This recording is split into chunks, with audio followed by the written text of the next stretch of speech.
So we have here the little setup, just a stock, it's just stock, mate, stock off the shelf.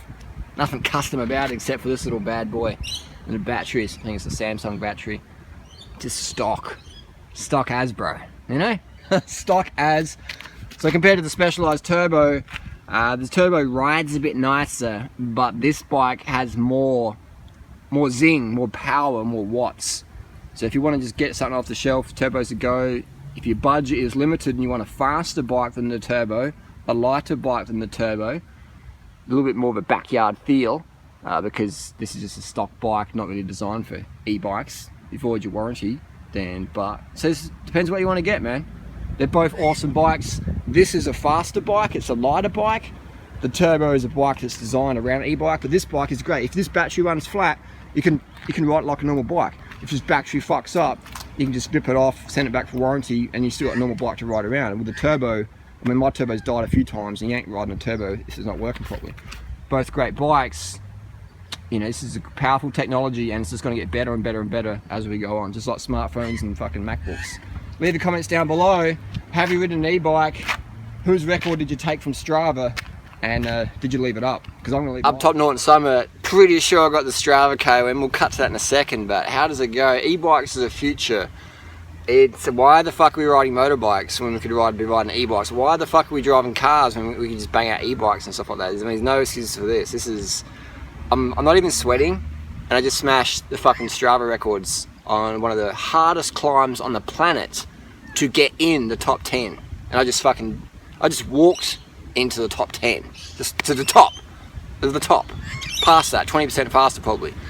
It's crazy. So Norton Summit is the hardest climb on the planet to break into the leaderboard. It's not the hardest, it's not steep at all, it's a fast climb, it's only 5.6k to a couple of percent, but the level is hard to get into, alright? So let's cut to Strava and we'll see what time I did on the hardest climb on the planet, one of them, to get into the leaderboard up the top. Let's check it out.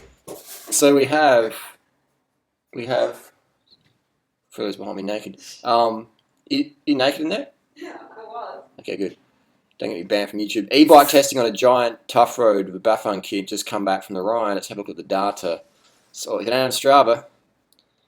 Down on Strava's. This is good. So Norton Summit, the full length did a 12:08. Second fastest time. Chris Harper 6. So knocked 4 minutes off a fit cunt. Luke Roberts, pretty sure he's an Olympic level pursuit rider. Rode for CSC with Bianna Reese. We've got some good fucking riders now, don't we?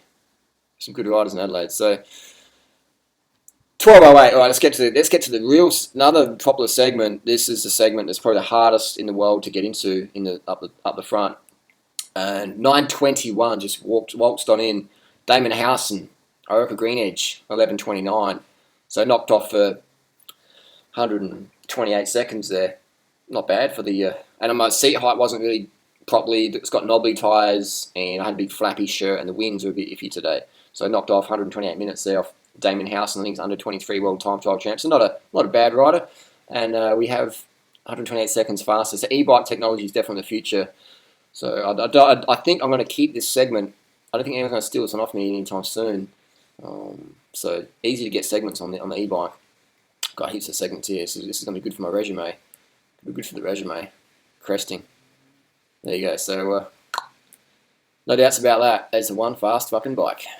Giant Tough Road, got this from Adelaide Giant in Highmarsh Square. Literally got the bike, bought it, rode down to Mick Cycles, electric bike guy in Adelaide. Said Mick, put on the Bafang kit. Mick Cycles there, if people want to know. About Mick's e-bikes, he's pretty clued up dude. I paid retail for that e-bike kit, and the bike's pretty good. The Giant Tough Road, man, it's a pretty nifty bike. It's like a hardtail, rigid 29er with just some basic Shimano hydros that work really good. The frame's good quality. It feels really zippy. It feels better than my $4,000 Cannondale back in 2000. It's amazing what you get for your money these days. Bikes have come a long way in 15 years. But that's the setup there. The trailer on the back, so you can use it for shopping, carting dogs around, carting your stall a stash of steroids around, sell it to local triathletes and runners or cyclists or whatever. It's a pretty good setup. Freddie's got there, doing the shopping, doing the groceries. Pretty cruising along.